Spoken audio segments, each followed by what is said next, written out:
തിരുവനന്തപുരം മുതൽ കാസർഗോഡ് വരെ സ്റ്റേജുകൾ കെട്ടി ആരോപണങ്ങൾ പറയാൻ കരുത്തില്ലാനിട്ടല്ല ഈ ഇരിക്കുന്ന ബാനർ കേരള നദുവത്തുൽ മുജാഹിദീന്റെ ബാനറാണ് എന്നതുകൊണ്ട് ഞങ്ങളെ തൗഹീദ് പഠിപ്പിച്ച ഭാരതന്മാരായ പണ്ഡിതന്മാർ ഞങ്ങൾക്ക് പഠിപ്പിച്ചു തന്ന സംസ്കാരം ഒന്നുകൊണ്ട് മാത്രം ഇത്തരം ആരോപണങ്ങളിലേക്ക് ഞങ്ങൾ ഒരിക്കലും കടന്നു പോകുന്നില്ല, ഞങ്ങൾക്ക് പറയേണ്ടതില്ല. പക്ഷേ തിരിച്ചോ ഇപ്പൊ ഈ കഴിഞ്ഞ ദിവസം പറയാൻ എനിക്ക് വിഷമമുണ്ടെങ്കിലും ഞാൻ അദ്ദേഹത്തെ ഇരുത്തിക്കൊണ്ട് ഞാനത് പറയട്ടെ. പറയാതെ പോയാൽ ഒരുപക്ഷെ സക്കരിയ മൗലവി വളർത്തിയെടുത്ത ഒരു സമുദായത്തിന്റെ ദുഷിച്ചു നാറിയ സംസ്കാരം നിങ്ങൾ അറിയാതെ പോകുമെന്നതുകൊണ്ട് ഞാനത് പറയാൻ ആഗ്രഹിക്കുന്നു. ഹനീഫ് കായക്കൊടി ഈ സ്റ്റേജിലിരിപ്പുണ്ട്. അദ്ദേഹത്തിന്റെ സഹോദരൻ, ഞങ്ങളൊക്കെ സ്നേഹിച്ചിരുന്ന ഈ കേരളത്തിലെ മുജാഹിദ് പ്രവർത്തകർ ജാബിർക്ക് അറിയുന്നവർക്കൊക്കെ അറിയാം അദ്ദേഹത്തിന്റെ പ്രവർത്തനം എന്തായിരുന്നുവെന്ന്, അദ്ദേഹത്തിന്റെ വിശ്വാസം എന്തായിരുന്നുവെന്ന്, അദ്ദേഹത്തിന്റെ സ്വഭാവം എന്തായിരുന്നുവെന്ന്. ഒരു ആകസ്മികമായുള്ള ഒരു ആക്സിഡന്റിൽ അപ്രതീക്ഷിതമായി അള്ളാഹുവിന്റെ അലംഘനീയമായ വിധിക്കുത്തരം ചെയ്ത് ജാബിർക്ക് നമ്മളിൽ നിന്ന് തിരിച്ചുപോയി. നമ്മളൊക്കെ വിഷമിച്ചു, നമ്മളൊക്കെ കണ്ണീരൊഴുക്കി.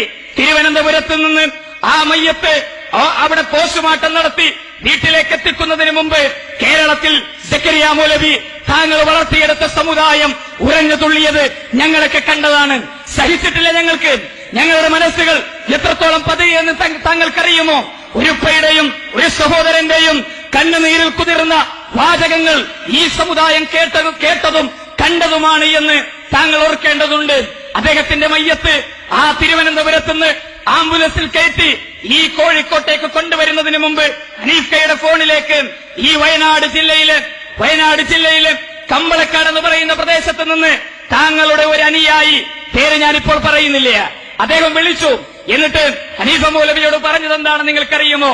സക്കരിയ മൗലവിയെ കുറിച്ച് പറഞ്ഞാൽ നിന്റെ അനുജന്റെ അനുഭവം തന്നെയാണ് നിനക്കുമുണ്ടാകുക.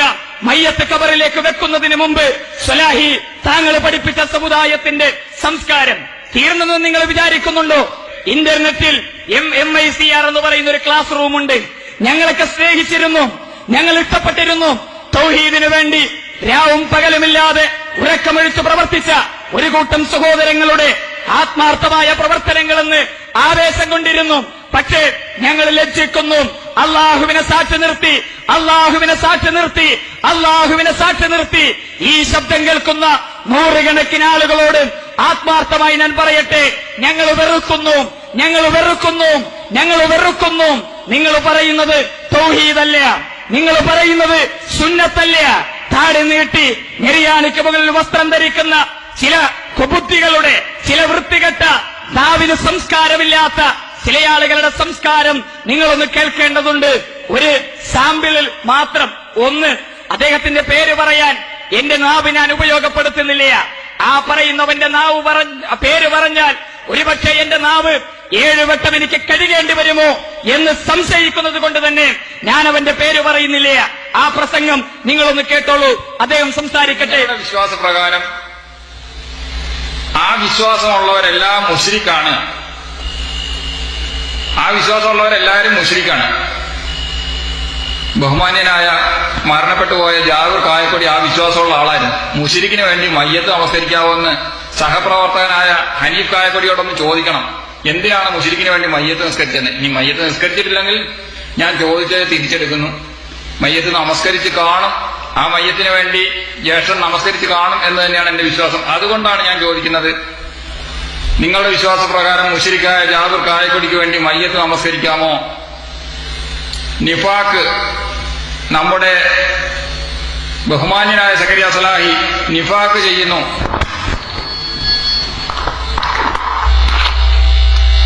ബഹുമാന്യനായ സക്കരിയ സലാഹി നിഫാക്ക് ചെയ്യുന്നു എന്ന് സാലിഹ് കായക്കൊടി ക്ലിപ്പ് കട്ടുമുറിച്ച് പല പ്രാവശ്യം പറഞ്ഞു.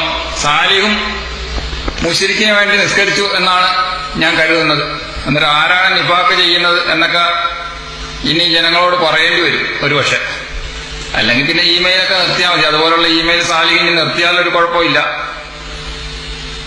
അങ്ങനെയുള്ള ഇമെയിലുകൾ ഇനിയും വരികയാണെങ്കിൽ ഇത് അങ്ങോട്ട് ചോദിക്കേണ്ടി വരും. അതുകൊണ്ടാണ് ഇപ്പോഴേ ഒന്ന് ഓർമ്മിപ്പിച്ചേക്കോ എല്ലാവരും. അനസ് നിസ്കരിച്ച് കാണുമെന്നറിയില്ല, ഒരുപക്ഷെ അനസ് നിസ്കരിച്ച് കാണില്ല. അനസിന് അന്നും മുഖാമുഖം ഉണ്ടായിരുന്നല്ലോ. ഒരു സഹോദരന്റെ മയ്യത്ത് ഗ്രൂപ്പ് പ്രവർത്തനം നടത്തുന്ന ഒരു സമുദായത്തെ വളർത്തിയെടുത്തതിന്റെ താങ്കൾക്ക് ഞങ്ങൾ മാപ്പ് തരുമെന്ന് പ്രതീക്ഷിക്കേണ്ടതില്ല സലാഹി.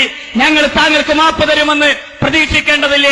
ഈ ഇരിക്കുന്ന ബഹുമാന്യരായ അദ്ദേഹത്തിന്റെ സഹോദരൻ, അദ്ദേഹത്തിന്റെ ബാപ്പ, അദ്ദേഹത്തിന്റെ ജ്യേഷ്ഠ സഹോദരങ്ങൾ, അദ്ദേഹത്തിന്റെ സഹോദരിമാർ, അദ്ദേഹത്തിന്റെ മാതാപിതാക്കൾ, അദ്ദേഹത്തിന്റെ കുടുംബക്കാർ, അവരുടെ കണ്ണുകളിലെ കണ്ണുനീരുണങ്ങുന്നതിന് മുമ്പ് ഒരു സഹോദരന്റെ മയ്യത്ത് വെച്ച് ഗ്രൂപ്പ് പ്രവർത്തനം നടത്താൻ ഇറങ്ങിയ ഒരു സമുദായത്തെ വളർത്തിയെടുത്തതല്ലേ സക്കരിയ മൗലവി താങ്കൾ ഈ സമൂഹത്തിന് ചെയ്തു കൊടുത്ത സേവനം?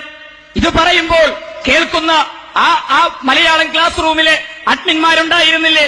ഞങ്ങളൊക്കെ സ്നേഹിക്കുന്ന ബഹുമാന്യപ്പെട്ട അഹമ്മദ് അലി മദനിയുടെ മകൻ അബൂ മിസ്വർ എന്നറിയപ്പെടുന്ന സുഫിയാൻ അബ്ദുസലാം മൗലവി, നിങ്ങളെയൊക്കെ ഞങ്ങൾ സ്നേഹിച്ചിരുന്നല്ലോ. താങ്കൾക്കത് പറഞ്ഞുകൂടായിരുന്നു? പറയരുതെന്ന് ഇത്തരം കാര്യങ്ങൾ ആ സന്ദർഭത്തിലെങ്കിലും അത് പറയരുതെന്ന് നിങ്ങൾക്കൊന്ന് പറഞ്ഞുകൂടായിരുന്നു? അബ്ദുല്ലാസിനെ പോലത്തെ മൗലവിമാരെ പോലത്തെ നല്ല നല്ല തഖ്വയുള്ളവർ അക്കൂട്ടത്തിൽ ഉണ്ടായിരുന്നല്ലോ. ഒന്ന് പറഞ്ഞുകൂടായിരുന്നു? ഇത്തരത്തിലുള്ള വൃത്തികെട്ടവരെ കൊണ്ട് അത്തരം സംസാരങ്ങൾ നടത്തിക്കരുതെന്ന് കഴിഞ്ഞോ നിങ്ങൾക്ക്? ഇങ്ങനെയുള്ള ഒരു സമുദായത്തെ വളർത്തിയെടുക്കാനല്ലാതെ എന്താണ് മൗലവി താങ്കളുടെ പ്രവർത്തനങ്ങൾ കൊണ്ട് താങ്കൾ? വളരെ രോഷാകുലനായിട്ടാണ് ഇയാൾ സംസാരിക്കുന്നത് പൊതുവേദിയിൽ. സത്യത്തിൽ മുജാഹിദ് പ്രസ്ഥാനം എന്ന് പറയുന്ന സംഗതിയുടെ തുടക്കം മുതലേ ഇങ്ങനൊരു സംസ്കാരത്തെ വാർത്തിടാനാണ് ഇവർ ശ്രമിച്ചത്. അതിൻ്റെ ഭാഗമായിട്ടാണ് ഇപ്പോൾ മൗലവിമാർ തമ്മിൽ കാഫിറാക്കുന്നതും മുശ്രിക്കാക്കുന്നതും.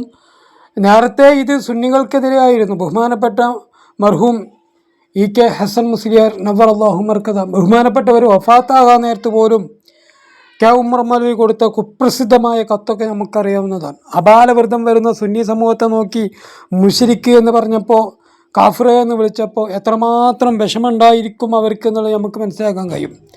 അതിൻ്റെ വേദന ശരിക്കും അറിയാൻ വേണ്ടിയിട്ട് അള്ളാഹു സുബ്ഹാനഹു വ തആല ഇവർ എന്ത് മാനദണ്ഡം വെച്ചിട്ടാണോ സുന്നി സമൂഹത്തെ നോക്കിക്കൊണ്ട് മുശ്രിക്ക് കാഫിർ എന്ന് വിളിച്ചത്, അതേ മാനദണ്ഡം വെച്ചിട്ട് ആളെന്ന് നോക്കിയപ്പോൾ കൂടെ പ്രവർത്തിച്ചിരുന്ന, കൂടെ എല്ലാത്തിനും ഉണ്ടായിരുന്ന മൗലവിമാർ തമ്മിൽ കാഫിറായി മുശ്രിക്കായി.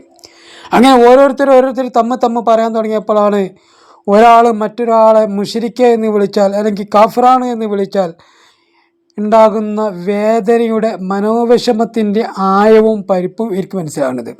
ഇപ്പം അങ്ങനെ കിടന്നിട്ട് ചീറ്റിക്കൊണ്ടിരിക്കുകയാണ്. ഒന്ന് ആലോചിച്ച് നോക്കി. കേരളത്തിലെ മുജാഹിദ് പ്രസ്ഥാനം എന്ന് പറയുന്ന സാധനം 100 വർഷമായി ഇവിടെ പ്രവർത്തിക്കുന്നു എന്നാണ് അവർ അവകാശപ്പെടുന്നത്. ഈ 100 വർഷത്തിൽ അവർ ചെയ്ത നേട്ടം എന്താണ്? അപാലവൃതം വരുന്ന മുസ്ലിം സമൂഹത്തെ ഷിർക്കിൽ മുക്കിക്കൊല്ലാൻ ശ്രമിച്ചു എന്നുള്ളതാണ്. അതല്ലേ ഇവർ ചെയ്തത്. ഇന്ന് അവരതല്ലേ ചെയ്യുന്നത്. അപ്പോൾ അതിൻ്റെ ഈ തിക്തഫലമാണ് ഇപ്പോൾ അനുഭവിച്ചുകൊണ്ടിരിക്കുന്നത്. മുജാഹിദ് പ്രസ്ഥാനങ്ങൾ ഇപ്പോൾ അനുഭവിക്കുക എന്നത് വിതച്ചത് കൊയ്തുകൊണ്ടിരിക്കുകയാണ്. എന്ത് കാരണം വെച്ചിട്ടാണോ നിങ്ങൾ സുന്നികളെ കാഫിറാക്കിയ മുശ്രിക്കാക്കിയത്, അതേ കാരണം വെച്ചിട്ട് നിങ്ങൾ തമ്മിൽ കാഫിർ മുശ്രിക്കാകുന്നു എന്നാണ് സത്യം അല്ലേ? ഇത് സാക്ഷാൽ സക്കരിയ സ്വലാഹി മരണപ്പെടുന്നതിൻ്റെ മുമ്പാണ്. സ്വലാഹി മരണപ്പെട്ടപ്പോൾ ഇതിനേക്കാൾ കൂടുതൽ ആഘോഷങ്ങളൊക്കെ ഇവരുണ്ടാക്കിയിട്ടുണ്ട്. അതാണ് സത്യം. ഇതാണ് മുജാഹിദ് പ്രസ്ഥാനം.